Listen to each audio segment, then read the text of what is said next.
Hey, what's up tout le monde? Bienvenue au Dopamine Podcast. Comme qu'on vous le dit à chaque semaine, on vous amène des invités inspirants qui méritent évidemment qu'on parle d'eux. Alors aujourd'hui, on rentre dans le vif du sujet rapidement. On est avec deux champions de la Coupe de l'édition des Alouettes. On est vraiment honorés. Évidemment, c'est deux Américains. Alors on va parler en anglais. Alors sans plus tarder, Mikey. Yeah, so we're going to switch into English. So we have... Yeah, you know, introduction. Oh, yeah, French introduction, but now we're going to switch into English. So we have running back, I hate to say it, but former Montreal Alouettes, breaks my heart. I know. William Stanback. Yep. And we have Jamar McGloster, right tackle for the Montreal Alouettes. Yeah. Guys, once again, told you off the record, thank you very much for being here, taking the time for being with us. For sure, it's our pleasure, man. Man, you guys gonna be able to say what you want to say today. But the first question. Yeah, the first What's up? one. What's shaking? How does it feel to be a champion? Oh man, the feeling is great. You know, it's kind of died down a little bit, you know, for me, because there's a lot of things that I have to, you know, move forward with. So, you know, all the celebrating and all, like, just the great feeling of butterflies in the stomach, all that, it's kind of gone away. I'm seeking that again, you know.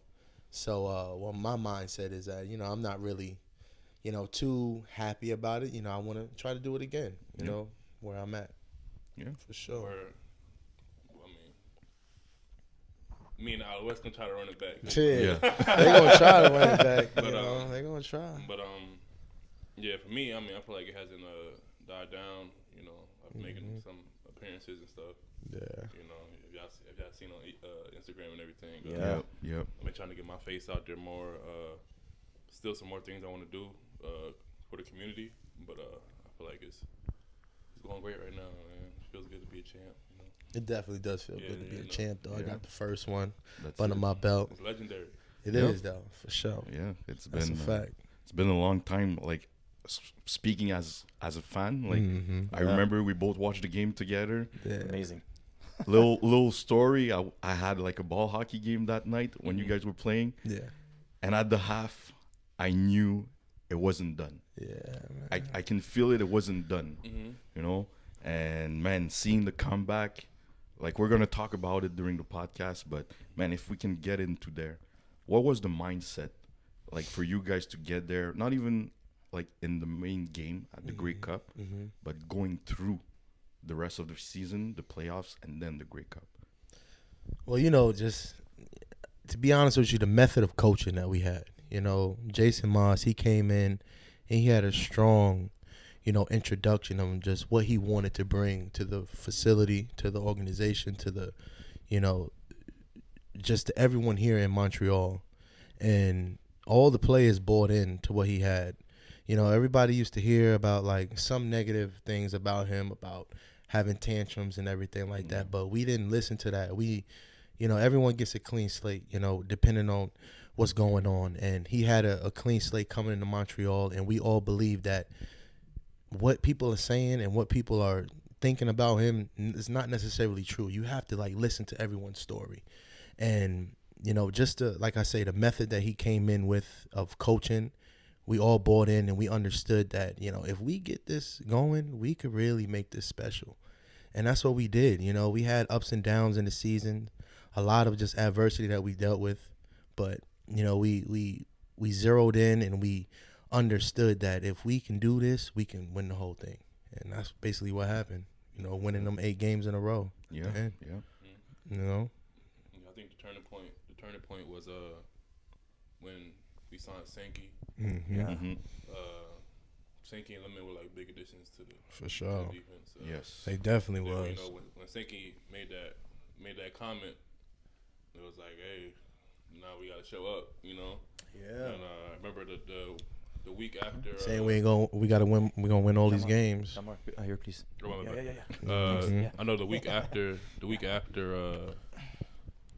he said it. I know he came to practice and he was like, you know, like, if you don't believe in what I just said, then you shouldn't be in this huddle. Facts. I remember that. Right there, I guess, you know, everybody was bought in and we went from there. So, yeah.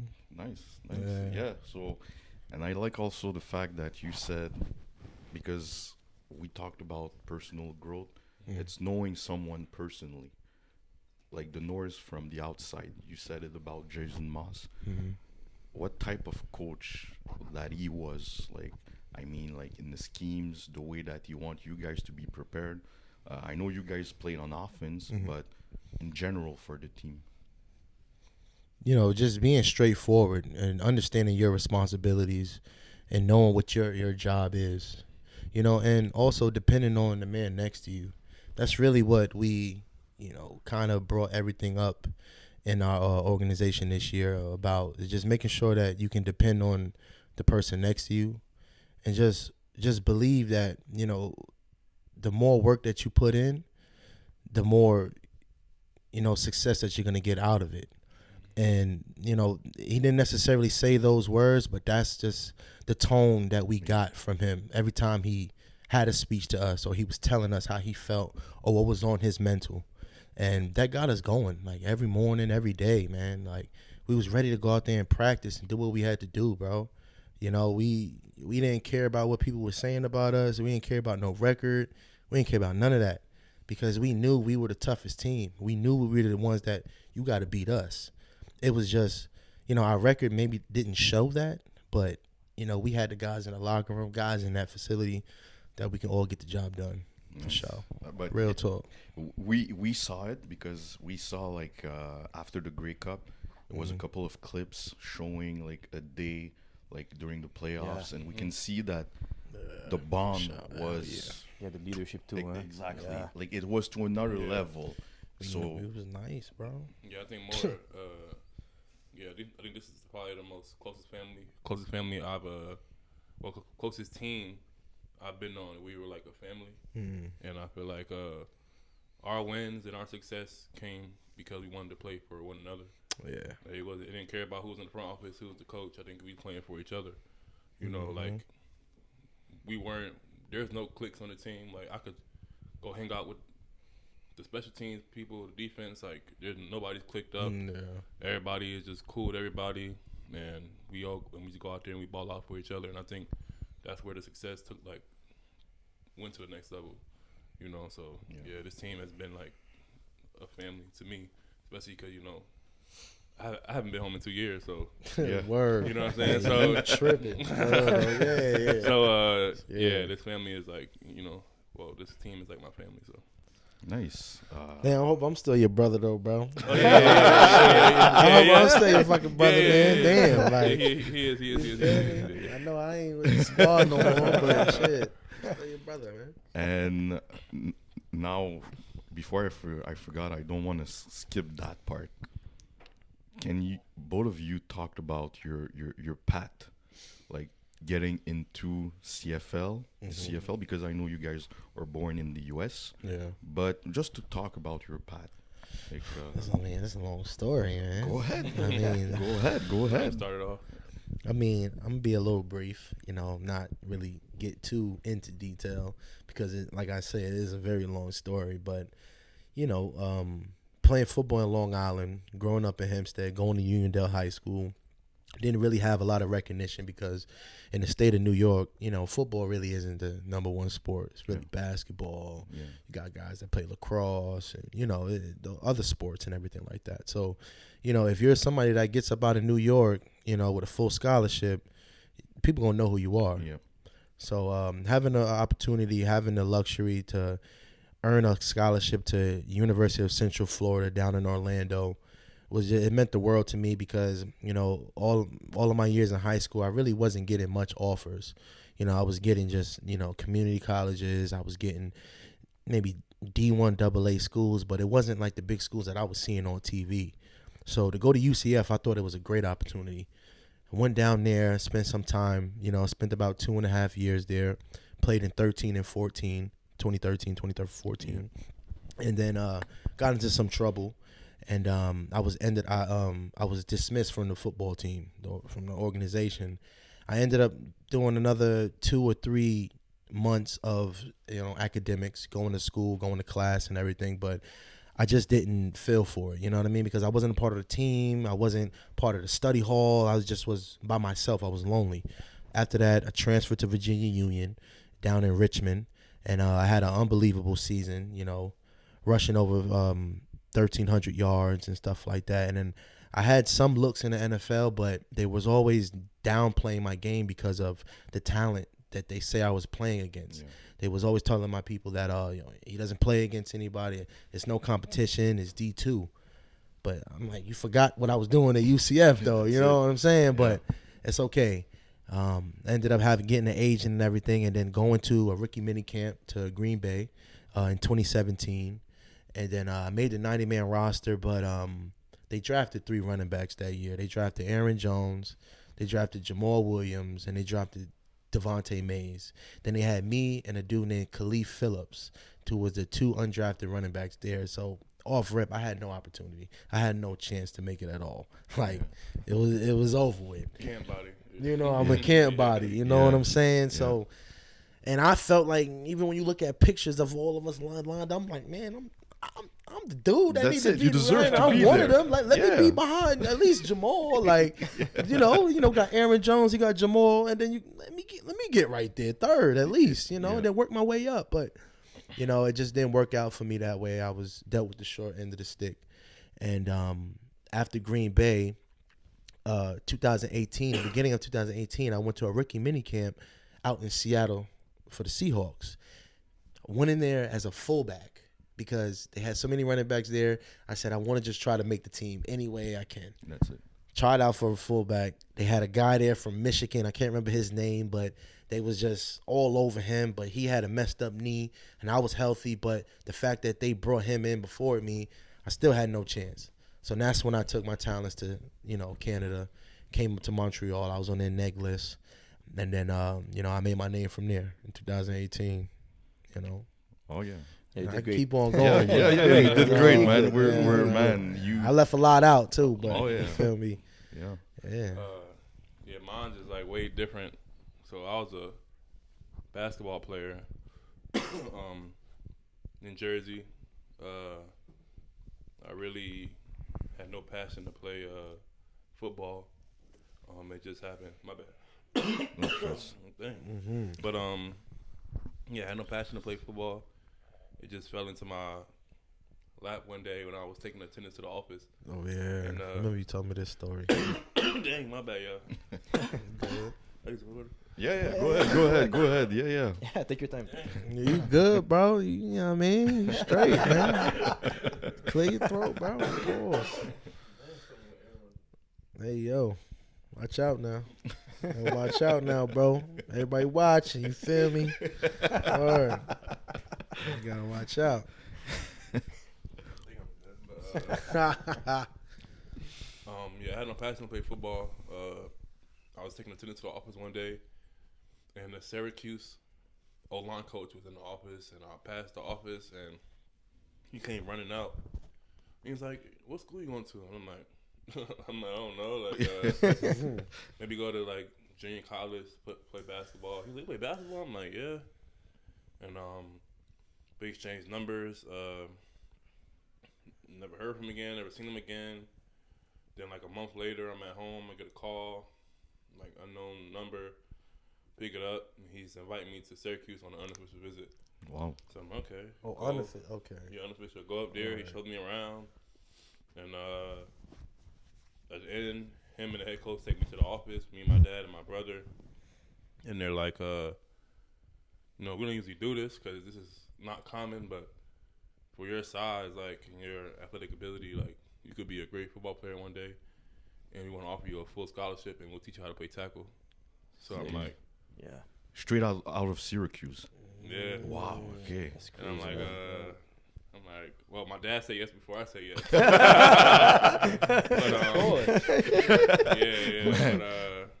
that's how my like football journey started. So I didn't grow up playing football. It just happened in college. And like the first 2 years were like crazy. I remember my first one-on-one. Like I was like I passed it like I was playing basketball. Like my hands was out like this. Yeah. Dude ran right down the middle of me. Boom. Bull rush. Put me right on my back. Put me right on my back. It was crazy. But like my junior year, So I don't know, something just clicked, and then like I remember linebacker just came down the gap, put him on his back, and from that day on I was starting. Became a starter at Cuse. But I'm like, you know what, like I play now, but I'm like, there's no way I'm going to NFL or nothing like that. And then my senior year I got ranked as like one of the top 30 tackles in the NCAA. So there was my chance. Got an agent, worked out, went undrafted to the 49ers, went to rookie minicamp, killed it. But when the OTAs started and the vets came back, it got crazy. That's when it get lit. Yeah. Sure. It got crazy. Getting hit with spin moves, all types of stuff. I can imagine. But it was a great experience though. I loved it, especially 49ers. You're in San Francisco, Santa Clara to be exact. Like stadium is like amazing. But I remember what's the break like? You break and you go away for June and you come back in July for training camp. What? Wait, what do you mean? Like NFL, you break like OTAs break. You got like June off and then you come back. I think like the end of July. And it's crazy. I kept getting cut, bro. Oh yeah, my bad. But yeah, I'm just playing. I'm from Jersey, so I flew Yep. back to San Fran from Jersey.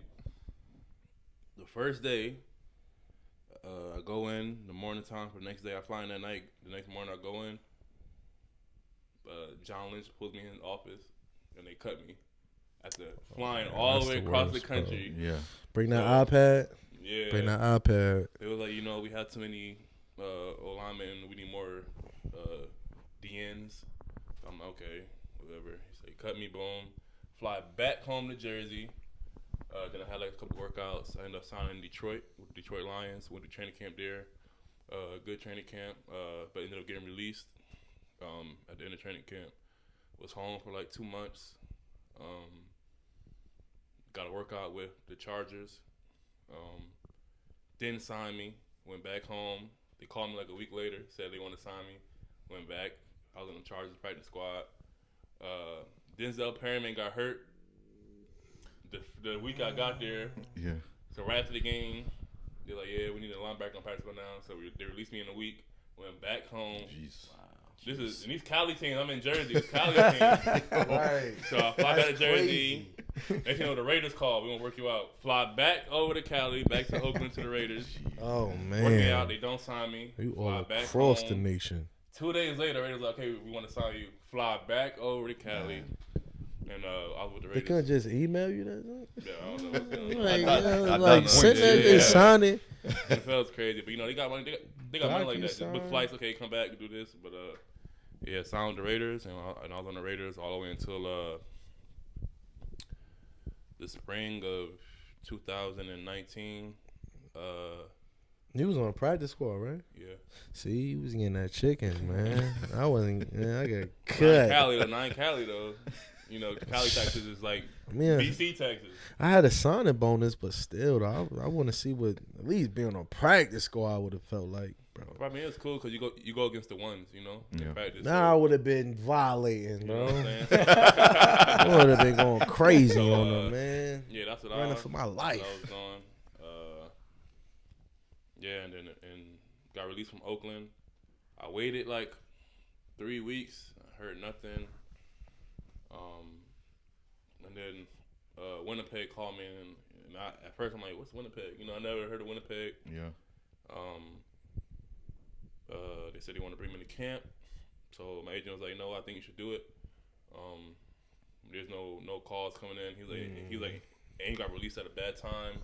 I think you just go and try Winnipeg, try CFL. So I went to Winnipeg. Got there like second week camp. Played in like 2 preseason games. Made the team there. Was on 1 game for like a little bit. Like it's dirty long as shit. Yeah, It's great. I Bro, got I've only been on one team, bro. Yeah. Damn. Yeah, I was on a lot of teams within like 3 years. Yeah. But yeah, went there, got released from Winnipeg, went back down to the NFL, to the Chargers. Got to training camp, got released from there, came back up. That's when the season didn't happen in COVID. So I had to wait. Then I played for Ottawa. Went to play to Ottawa, tore my labrum. Went to BC got signed to BC after that season. Got released in training camp. Waited a couple months. Montreal reached out. Been here ever since. 2 years now, you know what I'm saying? Yeah. You're at the right place now. Oh, yeah. You're at the right place. You're home. Got the right opportunity. Yeah, so now you sign a You are contract, in a right? great place. Yeah, You're in a great so now you sign a contract, 3 years? I'll tell you that. 2 years extension. 2 years. Oh. 2 year extension. Yeah, all right. That's nice. Yeah, I mean, More it security. feels good because, you know, like, with pro athletes, you know, everybody wants, you know, that job security. Yeah. You know, that's like the biggest thing, you know. Oh, yeah, especially when you got a family. Yeah, you know, you want that job security, so, you know, it feels good to be here 2 more years and to now be the guy that they want at the right type of position. So, Yeah. it's good. Feels good. Nice, man. So a lot of perseverance. Yeah. A lot, Facts, man. man. A lot.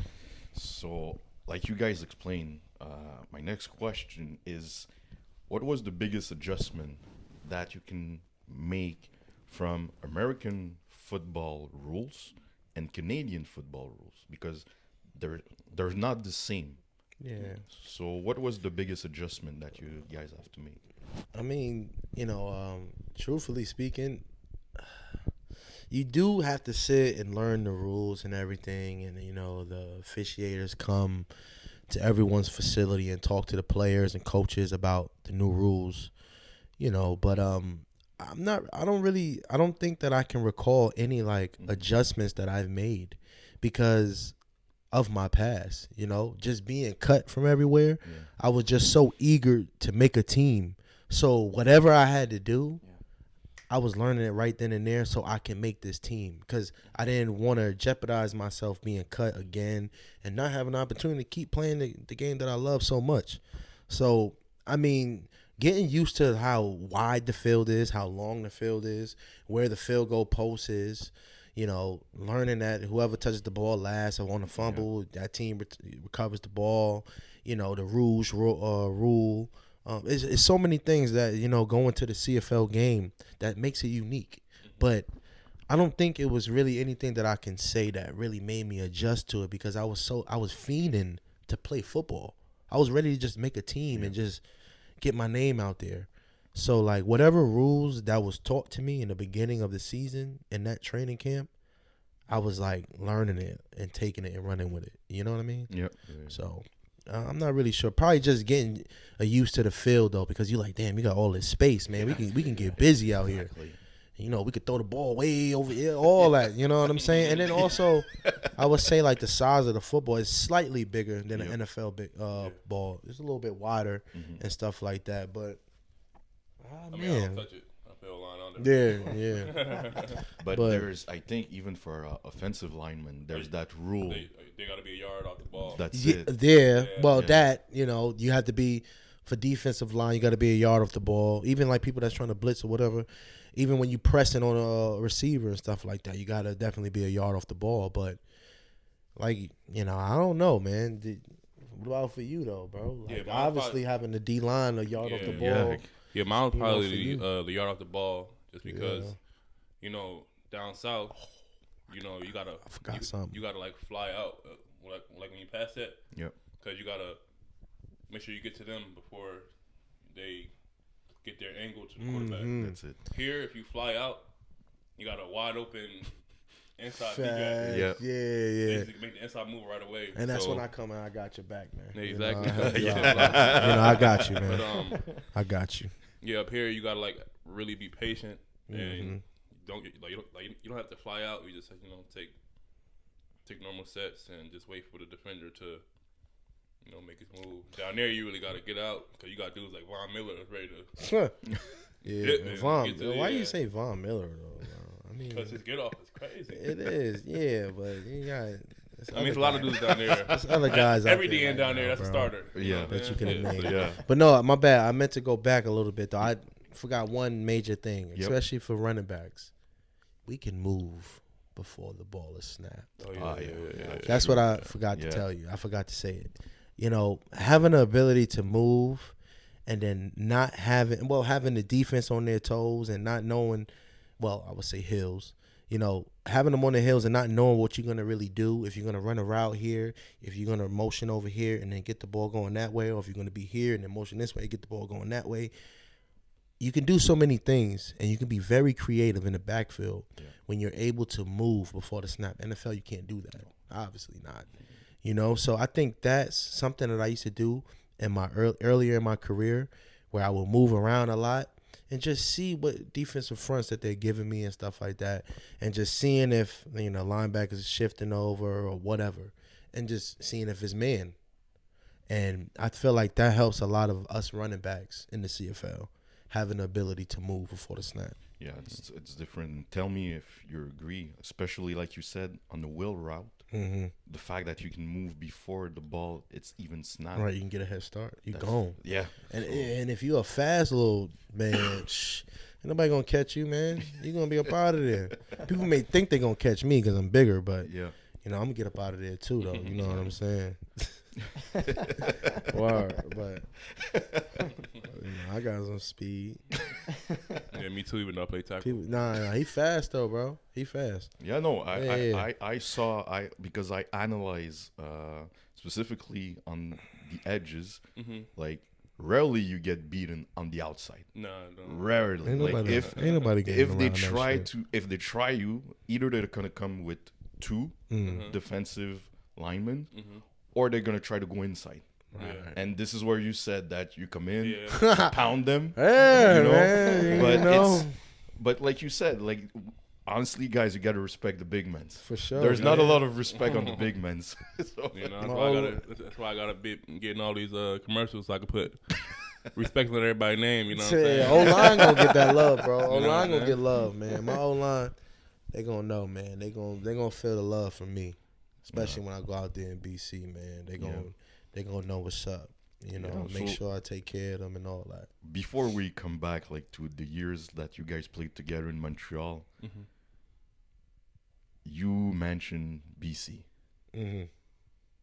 What happened, like in the negotiations with the Montreal Alouettes? I think this is the question that people want to know, because man, you were the starting running back for the team like over the past 5 years. So for sure, people want to know. Yeah, I'm gonna let him talk. I mean, truthfully speaking, man. All right, look, man. I'm gonna be 100% honest. Yep. Me, I would have loved to stay here, you know, be here. My wife, she finally got a job out here. My son, he's in school. My daughter's in daycare. So, like, you know, we live in a life. You know what I'm saying? But things are a little bit difficult for my wife when it comes to getting a job. You know, the job that she has is not something that she wanted, but it's something that's, you know, it gets the job done. You know what I mean? Yeah. It keeps us going. That's it. But, you know, she feels like she can get much better, but it's the barrier. It's the language barrier. And, you know, as much as we try, we're not a household that we have someone speaking to us in French all the time. So, you know, it's hard for us to learn it. You know, we can take classes, but, you know, we just don't have the time. And my mindset throughout the season and even after the season was, I just want communication. I want someone to talk to me and tell me what they feel about me. You know, do you think that I can continue to be the star that I know I am and continue to be that person? Or do you think that I'm falling off? Like, I wanted someone just to be honest with me. Yeah. And I wasn't getting that at all. It was no communication. So when we got to the end of the season, I was kind of in a situation where I don't know what's really going to happen. So regardless of what happens, I have to think about my future. So if the worst come to worst happens, all right, I have other, you know, opportunities elsewhere and, you know, other visions that I can see myself fitting in there, if that makes sense. And with the conversations that we had, you know, with the organization, it was nothing that was said to where is you're going to be someone here that we are looking into and investing into. Yeah. You know, I kind of felt like the words that were being said to me was, if you want to be here, you love it here. Hey, you love it here, right? You want to be here, you can stay here. But it's not going to be like, you know, the Will stamp. You know what I'm saying? Yeah. Which I still felt like I still have that in the tank. You know what I mean? Don't just quit on me. And that's the impression I was getting. So, you know, no numbers was ever said. I didn't get any deal, no nothing or anything like that. So that's why I kind of leaned towards me asking for my release from the team, because I just said, basically, I'm just going to be here waiting. Yeah. Oh, the whole time. I'm just going to be waiting because nothing is offered. Nothing is being presented to me to make me even feel like I want to be here. So I just was like someone who was being let to walk. Yeah. So that's basically what happened, you know. And then I was, you know, and I appreciate Montreal. I really appreciate the Alos for giving me my release, for granting my release, because, you know, a lot of people don't get that, you know. And, you know, for them doing that, that's 100%. I appreciate them for that, you know, for letting me move on and letting me provide for my family and get into it early as I can, you know, because when you hit free agency, you know, it gets crazy, you know, it's a frenzy. So having the opportunity to be able to communicate with other teams and, you know, just to see where, like I said before, what will be my best fit for me and my family, not only on the football team, but for the place, I felt like BC was the best fit. Nice. Yeah. So did you spoke with the coaching staff there for your new role? Oh yeah. I spoke with the staff and everything like that. I haven't spoke to everyone just yet, but we're still, you know, making sure that we contact each other and everything like that. But I'm gonna be going out there real soon in April. I'm going out there April 10th. Go out there with my boy VA. You know, he's holding a mini camp like he does every year. It's pretty much annually now. You know, so he does it every year, and so I'm excited to go out there and, you know, connect back with him and connect with the guys, you know, out there, get to know them, and, you know, so we can all get on the same page because, hey, I didn't just join that team for no reason. Yeah. You know what I mean? They're a phenomenal team out there, and they can get the job done. And I do feel like I can help them in the little bit of ways that they need. You know what I mean? For sure. Nice. So now we know. Yeah. Now we know exactly. Yeah. Thanks. Yeah. No, thank you for the honesty, like Phil said.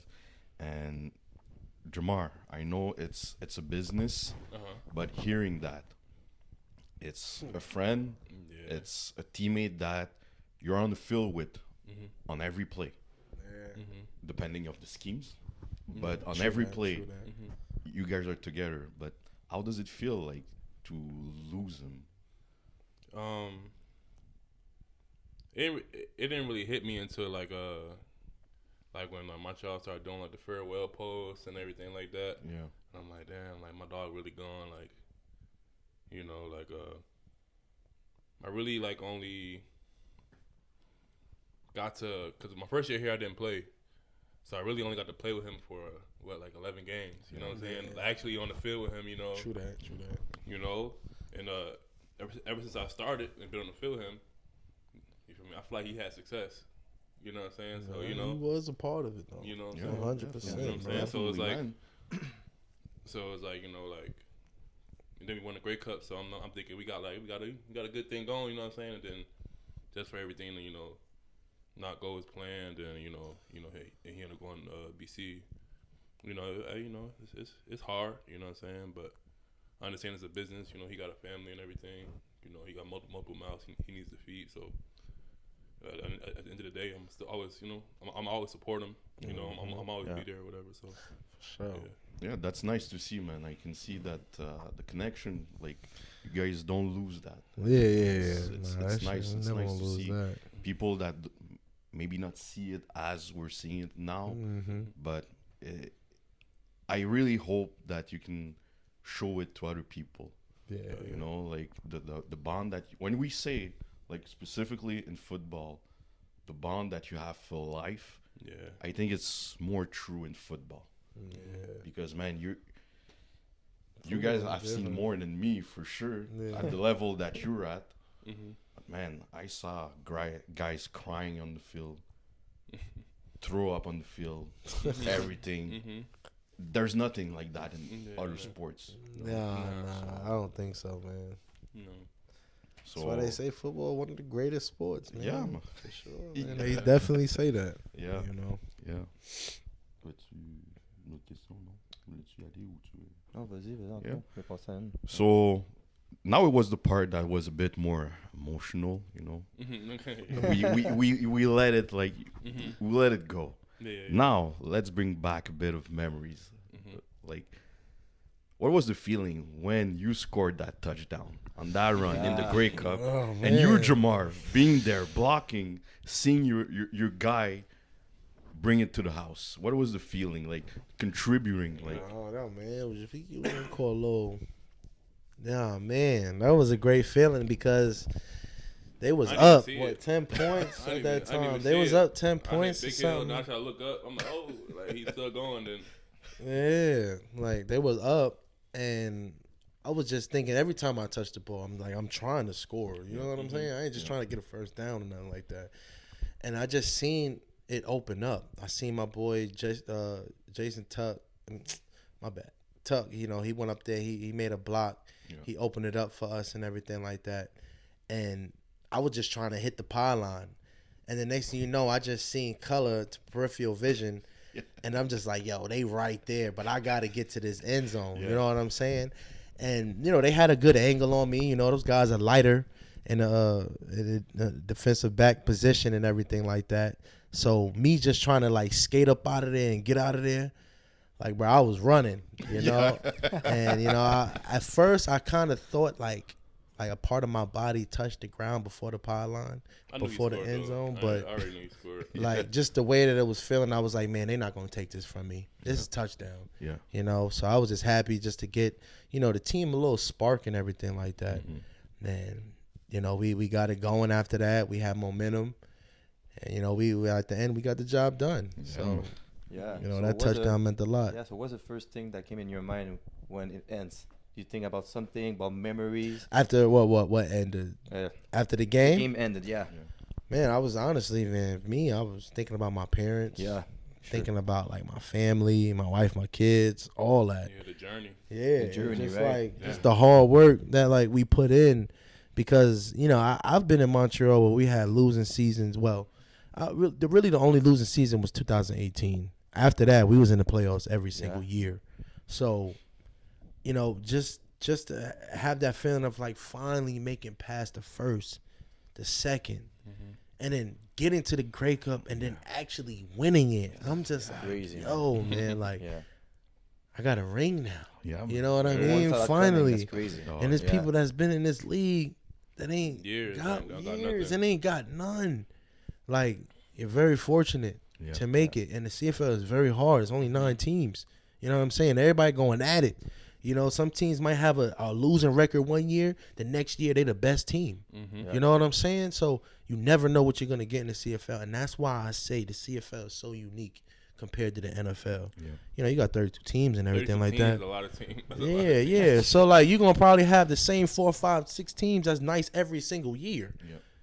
CFL, you don't know who going to be good. You know what I'm saying? And, you know, you can have a team that's phenomenal one year, make it to the Grey, not necessarily make it to the Grey Cup, but make it deep in the playoffs, and then they're not as good, you know, because of trades or, you know, free agency in the team, injuries. You know, all that type of stuff happens. So that's why I love the CFL, man. It's different. I like it. It is Yeah. different. I love it. It is different. Yeah, I think, I don't know, when the clock hits there, I think it's more like, for me, it was just like the journey. Because, as y'all know, I wasn't a starter in the beginning. I started like 2 games in the middle. They sat me back down. And then I started the Toronto was my first game. The back-to-back Toronto games. And then ever since then, I was a starter. So, just thinking about, like, how my season was gone and I got the opportunity and I took advantage of it. I think that was, like, you know, the biggest thing. And with me, I was already feeling good because nobody knows, but my negotiation started. They wanted to sign me before the playoffs. So. I remember that. I remember he was telling me that. Get us through it. Get us through it, like, please. You know what? Just sign before the playoffs so you can focus on the games. I'm like, okay, yeah. And then we sat down. You think you rushed it a little bit? Do you think you rushed it a little bit? I think I did rush it. I probably could have got like 30 more thousand. Because look, the thing about it is, look, you signed before you won that cup. Yeah. I probably got like 30 more thousand somewhere, but I think in my case, sometimes it's not about the money; it's about the. No, it's not. It's not always about the money. You know what I'm saying? Not at all. Yeah. So I think I'm in a great position. So so we got the deal done before the playoffs. But nobody knew. Nobody knew that. But yeah, every day they was like, at the practice, you gonna come sign today? I'm like, yeah, I'm gonna come. And I try to go home real quick, like, oh shit. But come sign it. Yeah, come yeah, sign this deal right now. Yeah. Sign this deal. So yeah, my deal was done before the playoffs. So I was feeling good about that. And just when we won, I'm like, damn, like honestly, like this home, you know what I'm saying? Like now we champs and everything. So it just felt, it just felt good. So champion. I think I cried for like 15 minutes before I was like, okay, I'm good. Yeah. Mom was on the phone. Couldn't even talk. I couldn't even say no words. I'm just like crying. She's like, okay, call me back when you're done crying. I'm like, yeah. But it was crazy. Really won, man. It was crazy. It's crazy. Yeah, it's really the journey. It's when you think about it, like you guys said it, being cut, but I would say mostly being disrespected. They had us ranked 9. Yeah, they had us at at season. the bottom. Yeah, we was ranked last. Yeah, that's crazy. Bottom. So that's crazy. Yeah, the disrespect also exactly like Montreal, Alouettes, we always been getting that disrespect though. Yeah. You know what I'm saying? He knows more than me, but yeah. Alouettes always been getting that disrespect. Even when I first came here, like nobody was fond of the Montreal Alouettes. They didn't expect us to win anything or nothing like that. I don't know. Is it because it's the only French-speaking province? With a team, it probably could play a big role, but I don't know. They think we try to be different. I don't know. It was just always like that. I got that narrative, Yeah. And then a lot of other teams, was getting more like FaceTime recognition, But hey, that's just how business and life is. Yeah, you still won, so exactly. That's it. We won. We won a cup. You proved them we've wrong. done it, so yeah. I'm trying to win another one. That's. Trying to win. You see, you said that even you guys, like you guys are not born in Canada, specifically in Quebec, but you guys felt it. So I can imagine, like you said the fact that they don't believe in you guys when it first started. Seeing the famous speech of Marc-Antoine Depois, a guy that is born here, that said that he used to watch all the games growing up. How did you guys connect with him when the emotion got out? I mean, honestly, I ain't even paying no mind. I'm like, you know what? Whatever he said, I'm with it. Yeah, word. To be honest with you, bro. To be quite frank, that's my dog. Yeah, I was like, that's my dog. Yeah. I'm rooting with him. That's my teammate. Hey, whatever you said, gotta translate it later. Whatever you said, I'm with you 100%, bro. Yeah. Because I've been here in Quebec. I know how it is living in Montreal. I mean, I wasn't born here, nothing like that, like you said, but I got somewhat of an idea of how life is out here. And things can be a little, crazy when other people look outside looking in on Quebec. You know what I mean?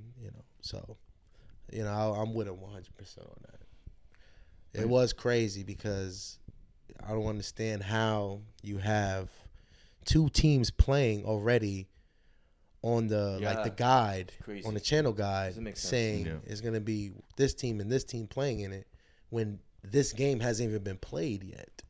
You know what I mean? Oh, So that happened? yeah, that's what he was saying. He was saying that it's crazy. I don't know exactly what he was saying, but I'm putting my words. Oh, Toronto, Winnipeg. They had Toronto and Winnipeg Yeah. playing in the Grey Cup, That's crazy. but I don't even think we even had our game yet.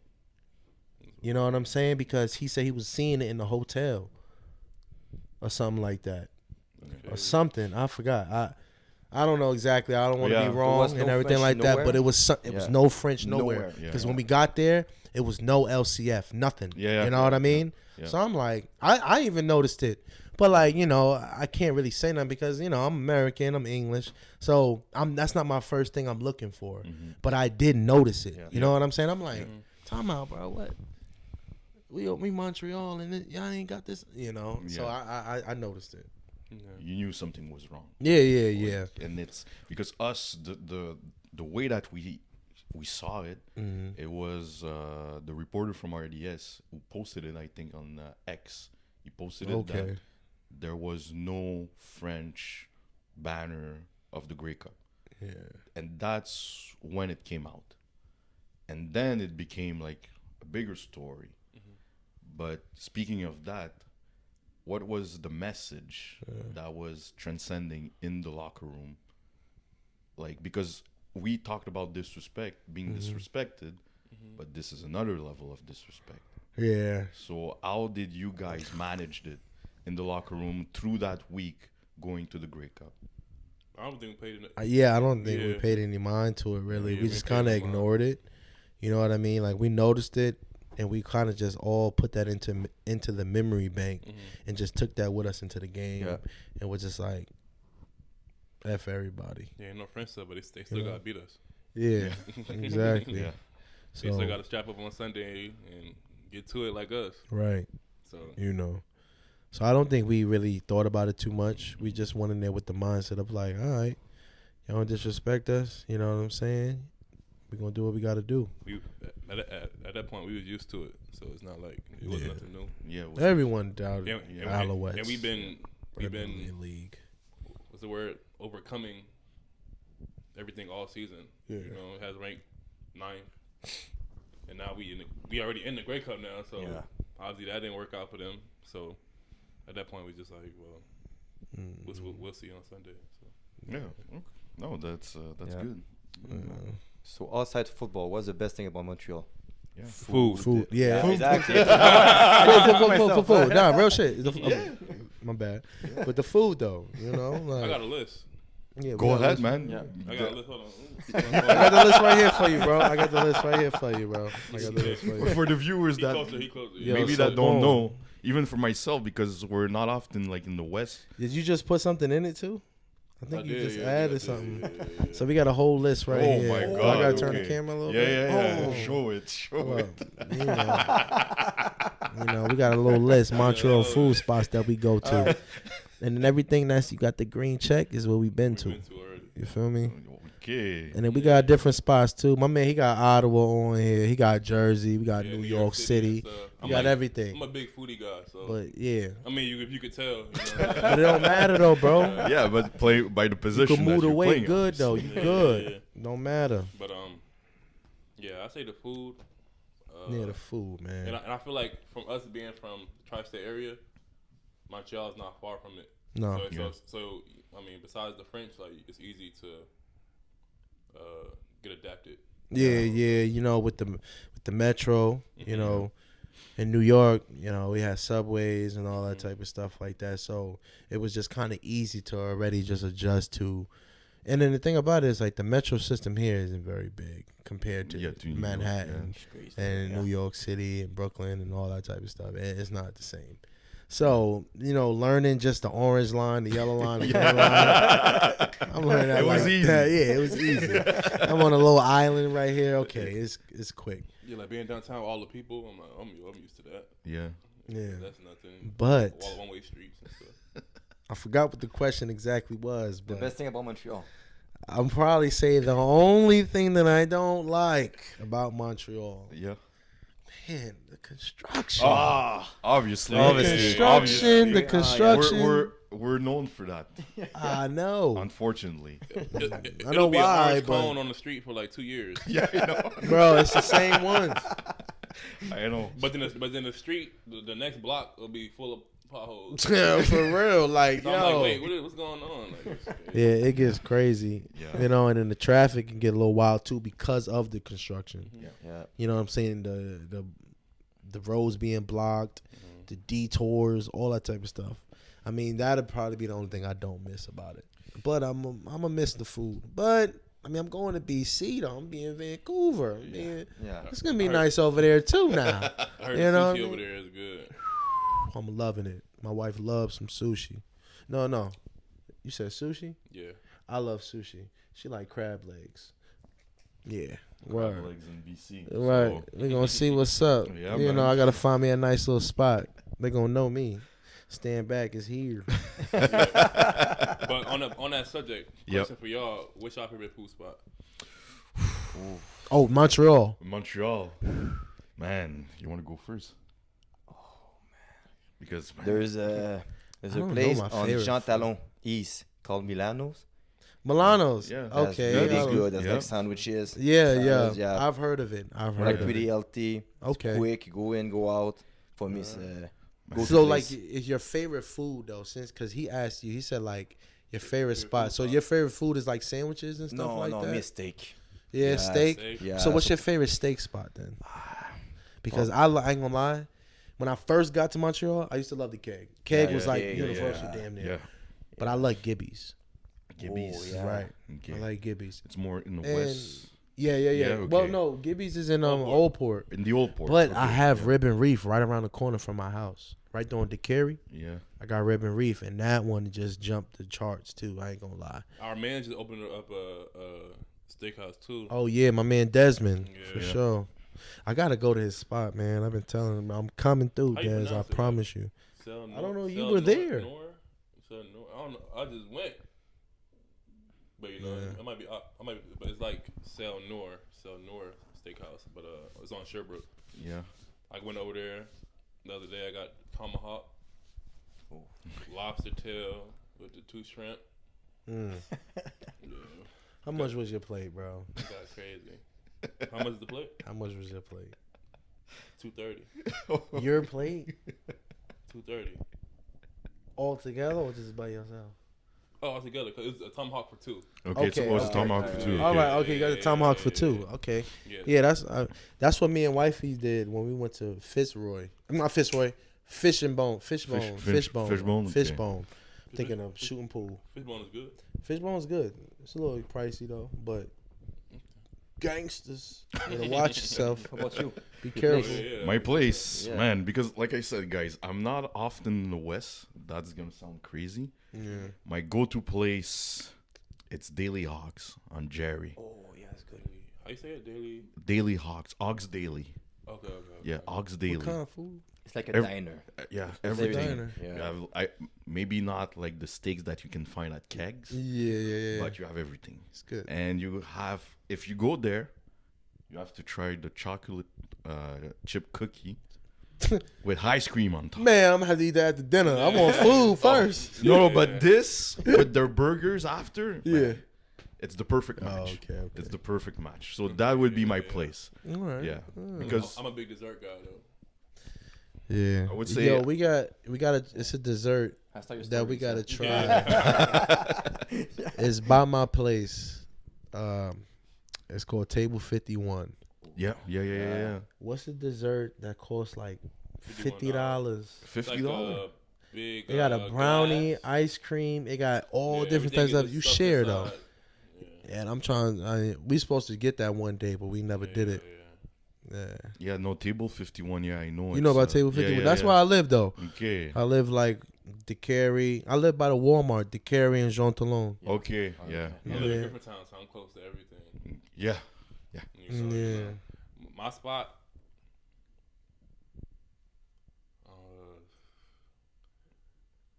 I'm not gonna lie, I like DeVille. DeVille. Yo, DeVille used to be my Yeah, go-to I though. like Yeah. DeVille. I like DeVille- DeVille because it's big portions. Mhm. When I was a little bit younger, DeVille was a spot that I was going to Is it all on, the time. Peel, I think, yeah? Is it It's on Peel? the street over from No, Stanley, I think. yeah, Stanley. Stanley, Yeah, that's it, yeah. Yeah. The Ville, yeah. Yeah. Yes. DeVille and then when my cousins, and my boy came up during the season. I took him there, and they like loved it. Like, oh wow, so much food. They were like going crazy. So I think the bill, but me, oh, man, I'm everywhere. You gotta catch me. You gotta catch you. Yeah. So if you're seeing Jamar, don't be surprised. Don't be shy. I'm probably eating. Yeah, exactly. You need it. You need it for your recovery anyway. So yeah. So speaking of all those food places, what is your best memory? Like, even if you're not playing in Montreal, and you're gonna continue to play in Montreal, but what was the best memory at Percival Molson Stadium? Like a moment during a game, after a game, like the best moment there. The best moment. Oh my gosh. I mean, well, if it's gonna be this hard for me to think, the only thing that can really come to my head, for me personally, was when I had 200 yards. Oh, yeah. Right? And I'm not talking about the 200 yards against Hamilton. I'm talking about the 200-yard game that I had against Toronto in 2021, because that was the first game that my wife was able to make it to Montreal. You know, she never really traveled outside of the country of the U.S. or nothing like that.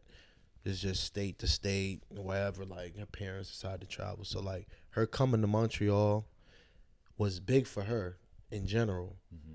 But coming there to be there to see me play for her first time in person, because all she did was watch me on TV before. It was always her in Georgia and Atlanta, you know, watching me on TV and everything like that. So for her to be there at that game and me knowing that in person, I was like, yo, this is crazy. And also that night, the night before that game, my younger cousin, Polite, literally predicted. He said, I guarantee you, he said, bro, Kalen is up there. You going to run for another 200 yards. Because I already did it back in 2019. You know what I'm saying? So, like, my cousin was like, yo, I think you're going to run for 200. I was like, man, stop bullshitting, bro. Like, I'm like, bro, I'm going to do my thing. Like, I'm going to go hard. You know what I mean? I'm going to run as hard as I can and try to score every time. But, like, he was like, bro, you're going to have a great game, bro. You're going to run for 200 yards, but you're not going to score that much. But you're going to be getting yards, everything. You're going to run for 200. I promise you. He said, your wife is there, bro. He said, it's the first time she being there. You're going to run for 200. I'm like, all right, well, whatever. We'll see. Yeah. Next thing you know, at the end of the game, I ran for 200.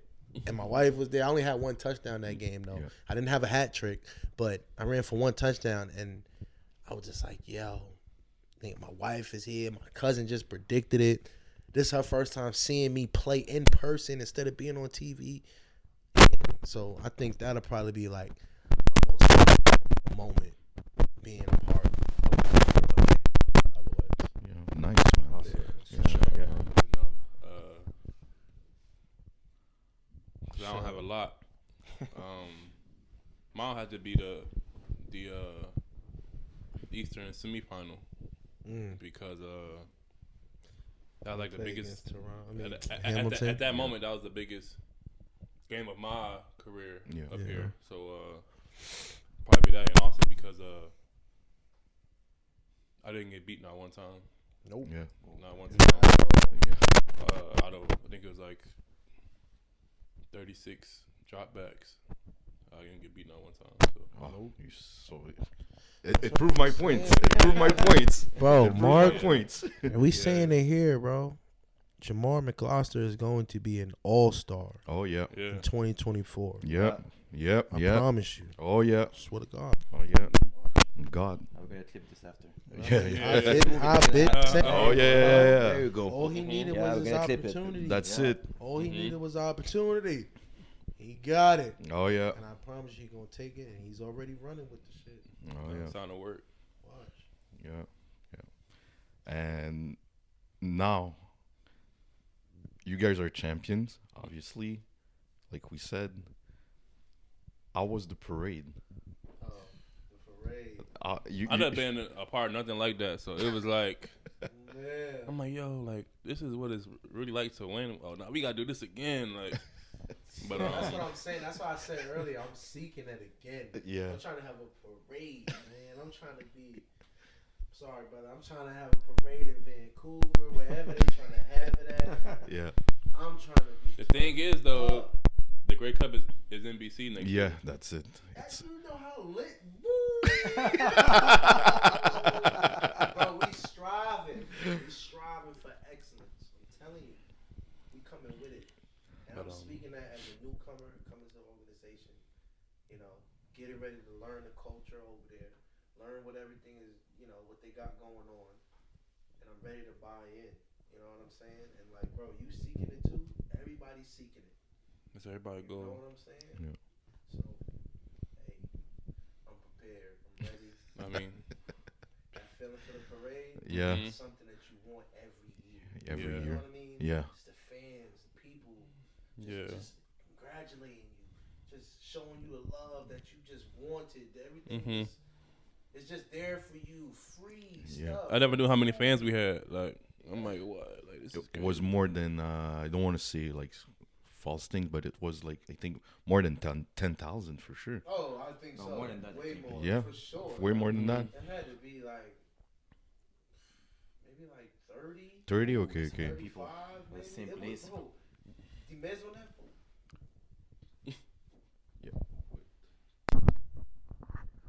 Is it good? Is it good? C'est bon? Oh, perfect. Yeah, well, yeah. Little The French. Maisonneuve? Yeah. Bro, it was packed. I've never seen it all the way from like, I can't even think of the name of the streets right now. Me either. But from like freaking like Stanley or Crescent or anything like that, all the way up to like St. Matthew or in, you know, Fort, way back there. I'm just Yeah. trying to think of, you know, street names and everything like that. Yeah, my That's favorite memory is downtown. when we pulled up to the spot, though, and the crowd's already there. And Yeah. like, and then we had a crowd already following the buses, but the crowd was already there. And they playing like Mo Bamba, like the song we played Yeah. this season. Oh my The God. song that you have like when I ain't you gonna guys lie, kick I'm- off. Yeah. I'm a little- like, oh yeah. Oh yeah. I was a little tired of that song, though. You were tired of it? Yeah, I mean, I love it. Don't get me wrong, because it gets the people going. Yeah. But like after a while, bro, after hearing it for so many years, I've been hearing it since my rookie year, and I'm like, I still get pumped up from the songs. I don't know. we could play another song. Yeah, nah. I even tried to get them to play like Key Glock. Now you can't break it because now we got a great cut. Now you can't break it. You got to keep playing it now. Yeah. Yeah, man. Man, yeah, we did. You know, but yeah, like the whole pull up, like when we pulled up to there, I mean that was like I was like, oh wow, like this is crazy. Yeah, it was nice. Yeah, for sure. Nice, man. I think for myself, the last question that I have, and for me, that was a turning point into that game. The 3rd and 5 that you guys had to convert. You talking about when Tyson caught it? Yeah. Oh, you talking No. about- I mean, Cole Speaker. Oh, with Oh, Cole. Yeah, Cole Speaker on the Oh, double move on the outside. Oh, It was, man, if I'm not mistaken, yeah. it was 2nd and 18. And I think Cody ran like for 13 yards. My bad, Cody. I got beat on that play. I ain't gonna lie But you though. did your thing though. I don't know. I think because like I ain't gonna lie. I think a little bit. I don't know if it was right before that or a little bit after that. I kind of fell and hit my shoulder, so I was out, and my boy Jeshurun jumped in for me. Yeah. But I tried to go back out there and protect and everything, but I couldn't finish the game because I didn't want to put the team in jeopardy of like missing a block or you know not picking up protection, nothing like that. So I was like, "Yo, Jeshurun, jump in." But I do remember that, man. Like I was That out catch- there. That's Yeah. that, But that's why of I'm course asking. he out Yeah, there. You I know was- what I'm I'm asking saying? because, okay, I know I asked a question. You guys can answer after, but for you, the fact that on the 3rd and 5, the Grey Cup is on the line, a double move on a wide out, was it a gutsy call or you guys were okay with that? Just knowing the confidence that our receivers have, and you know, knowing that, like I say in the beginning, the method of coaching and how we went about things, we believed. You know, I'm not saying it was a prayer or nothing like that, but we believed that we could throw this ball up and our receiver's gonna go up and get it. You know what I mean? And we believed that 10 out of 10 times, and that's basically what happened. You know, to be honest with you, like. All I know is that he came down with it. I was like, yo, supposedly we gonna win this. Supposedly, from what I've been hearing is that he was wide open. The ball just got underthrown, so that's when he came and caught it. But because he jumped back That's like on it. some He Madden. jumped, yeah. But supposedly he had already beat the corner. So Yeah, if he was in front of yeah. him, that would have been a touchdown. Yeah. But hey, it's a great play. Great play. And I also heard that on that play, Tyson Philpott made one of them touch earth, and he was open too. Oh, he was open too. So, but yeah, the whole that right there, I was hyped, and I'm looking at the clock. I'm like, okay, boom, we go. Wait to the season. Then we play, and then call another play, and then it's crazy because the game-winning play, I was blocking. Nobody rushed off my side Because I'm like, they okay, knew. Okay, so I'm looking. So since nobody rushed, I was just looking, and I seen the ball come out, and I seen like it just missed the defender's hands and like slide. Yeah. Yeah. I'm like, oh, that's crazy. Yeah. That was crazy. That was a wild game. Man. We won it. I don't care. We won. I was in shock. But it was a hell of a second half. Yeah. It was also a hell of a drive, man. Yeah. Just to get in there, like you said, like Tyson on that, it was a post that he had, man, and the ball, you Like fingertips. that's like, it, and the fact that the post is in front, man. On that one, man, I'm gonna say it. Cody was no average quarterback. Nah. So He that- wasn't, man. Elite. ever since the- Elite. second half, he was locked in. Yeah, Cause you know, I'm not gonna say we were down at half. Like we were like, oh, what's going on? But like that stop on the 1 yard line before the halftime, that really like everybody was like, yo, like what's going on? But yeah, and then you know, our leaders stepped up, said what he had to say in the locker room before the second half, and we came out and did our thing. But yeah, Cody played a phenomenal second half. That's crazy. He was locked in. But hey, y'all saw the speech before the Grey Cup. You know what I'm saying? I ain't gonna say the words, but exactly. yeah, man, Just crazy. watch. Yeah, just Yeah. watch. Yeah, Just so- watch. Beep, just watch. Yeah. Yeah. We're gonna do something that we do with our guesses. Okay. The rapid fires question. Okay, Oh, cool. So snap. you guys, Alright, bet. you guys, or feel free to say whatever you want to say, Okay. and answer the way that you want it. Also, All right, I got you. All right, so first question is a funny one. What do you think about Taylor Swift? Like in the NFL, all the attention she has, like on like IG and stuff. Is it too much or is it good for the game? I think the NFL just using it as like Yeah. to get bigger and bigger. Yeah, that's all it is. That's all, yeah. I mean, It's it's so publicity. it's Yeah. publicity stunts. Yeah. And like, yeah, I guess it would be good for the NFL, but it can be annoying seeing her all the time I can't because deal every with that. time I ask somebody, "Do you really like Taylor Swift?" They like, "No, they don't listen to her music." So I'm like, It's better for Travis Kelce. "Yeah, Yeah. but hey, she good.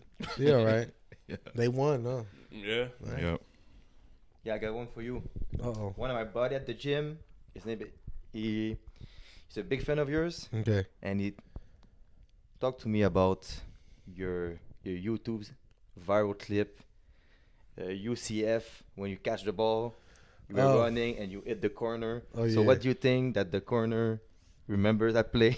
Oh man, yeah, He's legendary. I ain't gonna lie, man. He That on every crazy. I he won on, like he 20 on every times social media earlier. platform right now. that dude, the guy that I ended up having that play against, his name was Anthony Chaffee. I hope I'm saying that correctly, but he played in the CFL and everything yeah. like that. But Yeah. that's what that was. Yeah. Oh, And wow, that's he's really cool. I'm cool with him and everything like that. We don't talk and everything like that. I don't know him personally, but I know of him. He knows of me and everything like that. But I respect him and everything. And he's a great player. But it was just a play that just happened to just happen. Yeah. I wasn't gotta do what really you gotta thinking do. or nothing like that. I just was trying to make a name for myself, being a freshman, a true freshman at that. And then, catching the ball from somebody like Blake Bortles, that played in the NFL. Yeah. Could have took the Jaguars to the Super Bowl and everything like that. Catching it from him in college and trying to turn it up and make a play. That's all I was trying to do. You know what I mean? I wasn't thinking of like, oh, run him over. Yeah. Wow. I was just wanting to make a play, you know. Yeah, so obviously you're two different size. Yeah. So what's your pregame meal? Pre-game meal? Yeah. It just Must be depends. different a little bit. I mean, it depends. It just depends on like how I'm feeling that morning Yeah. and everything. Whatever's good. Yeah. Whatever's Nothing good. Yeah, that's complicated. true. You know, every morning, depending on if it's a away game or a home game. Away, home. If it's a home game, I usually my wife, she'll make breakfast or something. I'm at Patino's. Or like we'll go to Patino's okay. or Alabama Coco or stuff like that. But for away games, I would probably say I'm going to a nice restaurant that's in the city, or I'm just gonna keep the day before the game. Well, yeah, but I mean that night too.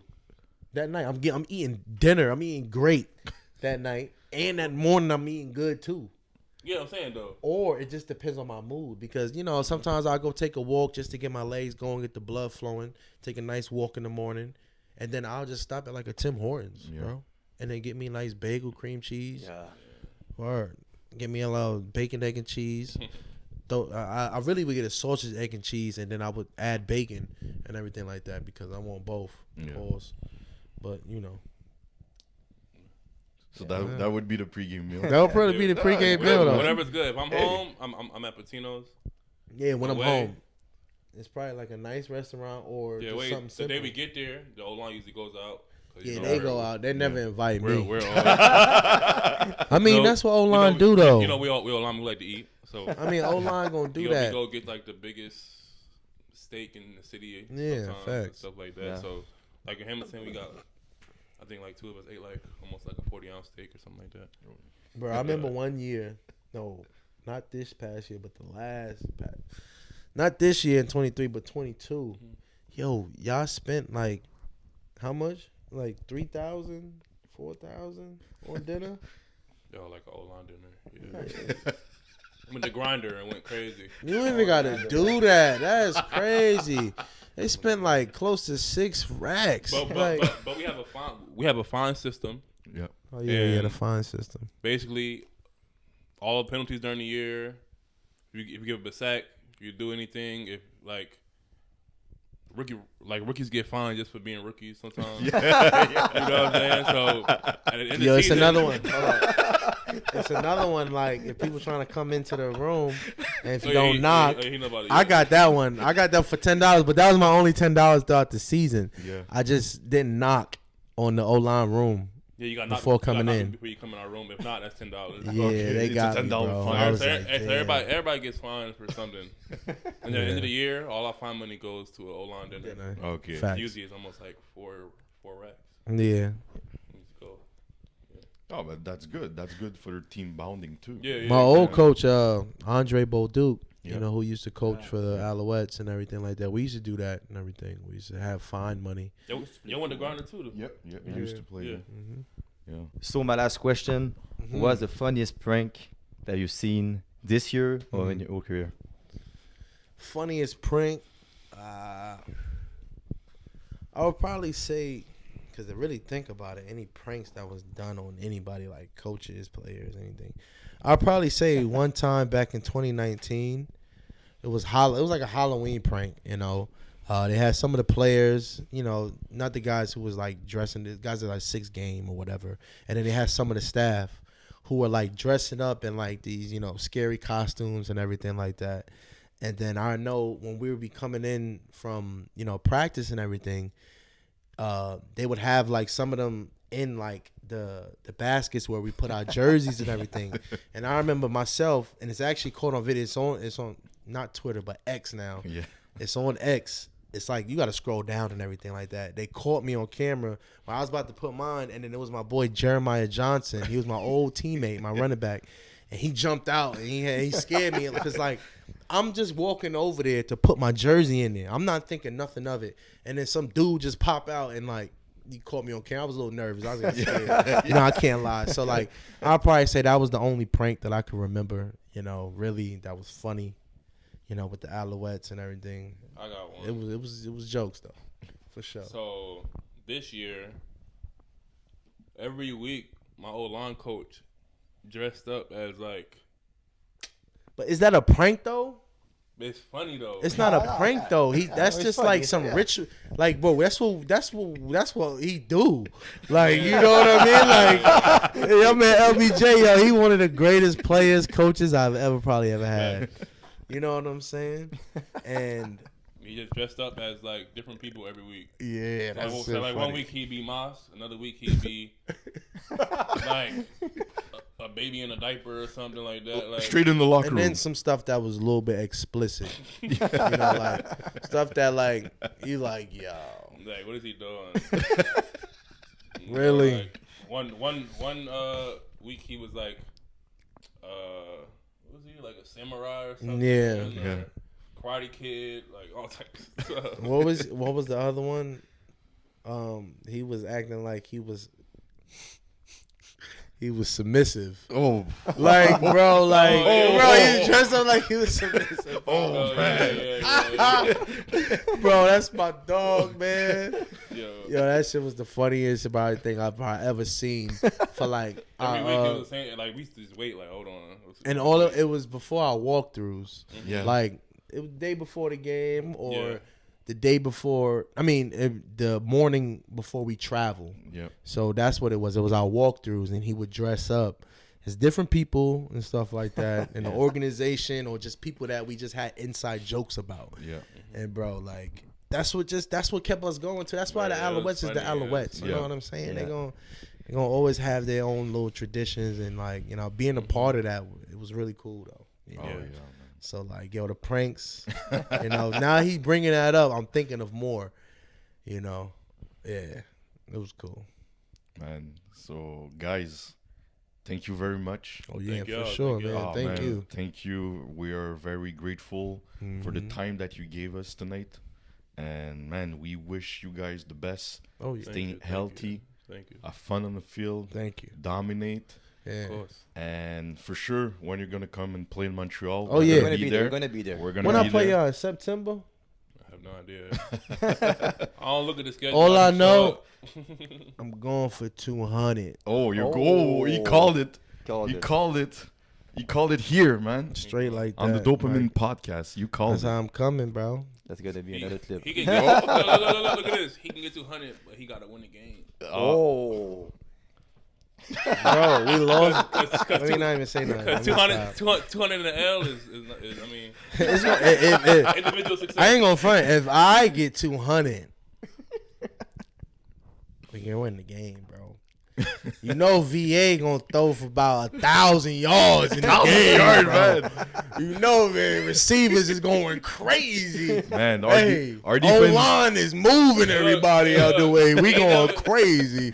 I'm telling you. He ain't never go against the defense we got now. Exactly. Our defense is going to be exposed like Come that. Right, on, I'm not man. even worried. All right, look, I'm not saying I'm not worried about them. I'm not saying that because at the end of the day, those my guys. I know how they play.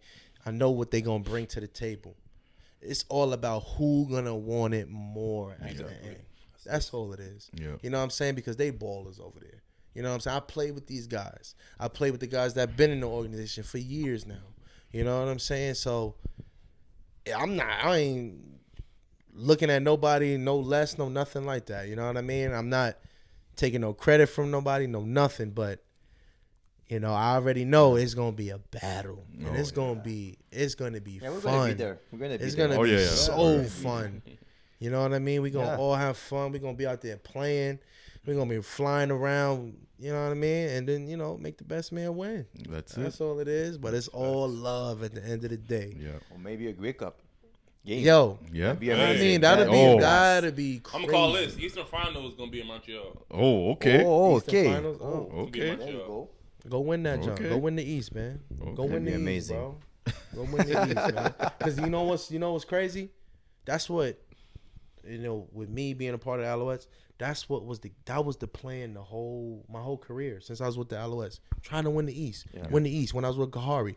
Win the East. Win the East. Worry about winning the East. When you win the East, you put yourself in a great position. Yeah. And like that's what we tried to do, and we always fell short. So like, bro, you can guys go win the East, man. Hey, Look, and now BC, I know y'all lost in the Western Finals a couple times.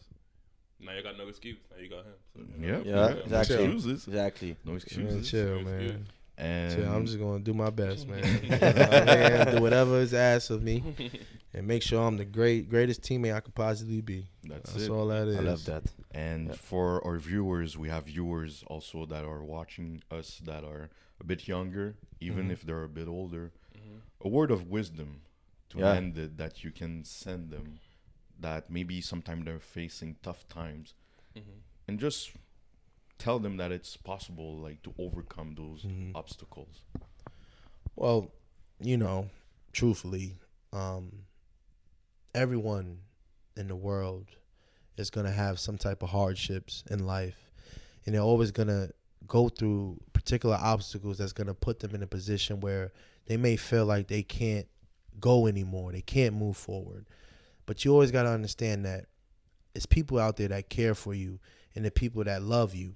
You know what I mean? And you have to understand that moving forward is going to better you in the long run, because when you move forward and you get past that obstacle that you're dealing with, you're going to look back and be like, wow, I actually did what I had to do. Yep. I got past that, and now I feel great because I was in a dark place. I was dealing with dark times where I didn't see any light. And when you finally get past that, and then, you know, you are taking care of people that's in your life or whatever like that, you never know, like, the feelings that you're going to have. And keep your head up.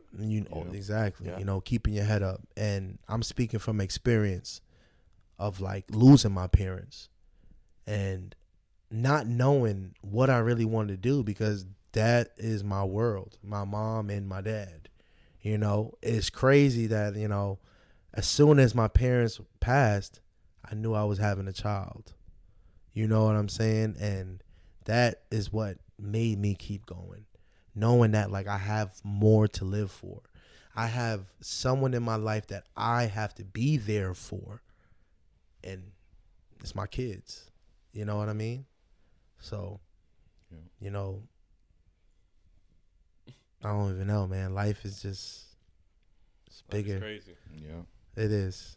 I'm just say keep your head up. It's hard for me to end that because my mind is going crazy right now, man. Yeah. Thinking about stuff. Yeah, I'm gonna just say keep your head up, you know. You never know. Larger than life. Yeah, you know what I'm saying? Keep your head up. Just know if you're going through a dark time, there's always light at the end of the tunnel. So keep your head up. Remain positive. Don't get sucked into the negative thoughts, the negative energy. You know, just gotta keep your head up. That's really it. And, you know, like with me, go to those who comfort you. You know, it could be anybody. You know, like a friend. You know, you might be walking down the street and you might end up meeting somebody or talking to somebody that might change your life forever and get you on the right path.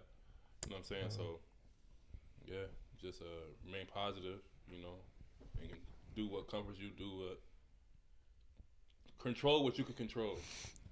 That's what my coach used to tell me. Do that, and awesome. you'll be all right. Yeah, man. That's really good, man. Thanks. Yeah, guys. Oh, yeah, for sure. I love it, yeah. Thank you. I think you guys are two amazing players. Thank you. But Thank you. two amazing great people, two greater persons, Yeah. man. The fact that you took the time, I said it enough, but to come here to do this with us, man, it means the world to us. Oh, yeah, for sure, man. Thank you, man, for having us, you know. Word, thank you. Us having the opportunity to do this, you know. Yeah. You know, this gets the opportunity for us to show our personality, and, you know, people get to see us, you know, outside of the helmets and shoulder pads. And, you know, whenever we have these chances to do this, we always want to take it full on and, you know, take advantage of it, because you never know what type of people or who's out there that needs to hear this, you know, and see what type of people we are so they can almost relate to us. You know, some people might think like, oh, you know, professional athletes there can be all to themselves, stuck up or anything like that. But, you know, you got guys like us that's willing to talk and, you know, feel for other people out there. Or some people just think that we're athletes and that's all we are. Yeah. No, we way more than that. So. Way more. Yeah. Family men. Oh, yeah. You know? Yeah. So. Man. Mot de la fin en français. Alors, tout le monde qui nous a écoutés jusqu'à la fin, Je vais vous remercier. Pour nous, c'est un honneur d'avoir 2 champions de la Coupe de Grey avec nous, 2 personnes extraordinaires.